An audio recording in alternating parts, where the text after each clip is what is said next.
छत्रपती शिवाजी महाराजांचं जे विराटपण आहे, हम्म. त्या विराटपणाला जज करण्याचं सामर्थ्य हे लेखक कलावंतांकडे राहिलेलं नाही. बर.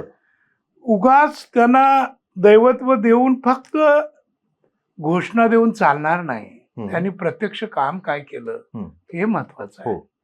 हो. आता काही लोक शिवाजी कोणी म्हटलं तर लगेच म्हणतात राजे म्हणा, छत्रपती म्हणा. त्यांची भावना चांगली आहे. हो.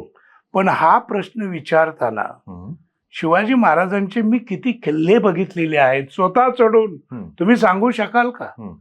फक्त रायगडावर त्या पुण्याच्या जोगानी तो रोपवे बांधलाय म्हणून तुम्ही आरामात 5 मिनिटात जाता आणि रायगडला कॅमेरा देऊन सगळे फोटो बिटो काढून येतात. महाराजांचे 400-450 किल्ले आहेत. त्यापैकी तुम्ही किती पाहिलेले आहेत? आम्ही 250 किल्ले पाहिलेले आहेत चढून. रायगड सारखा किल्ला तर मी 40-45 वेळा, किमान 45 वेळा मी रायगड पाहिला असेल. राजगड 10-15 वेळा पाहिला असेल.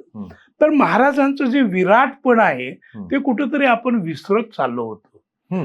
आणि त्यांच्याबद्दलच्या कपोल कल्पित कथा, बेगडी कथा, ज्याला वास्तवाचा आधार नाही, अशा पद्धतीने काहीतरी सांगत सुटलो होतो. पुस्तक गाजवायचं असेल तर एक चांगलं आकर्षक कव्हर करायचं आणि शिवराय म्हणून, हे असं करून चालणार नाही.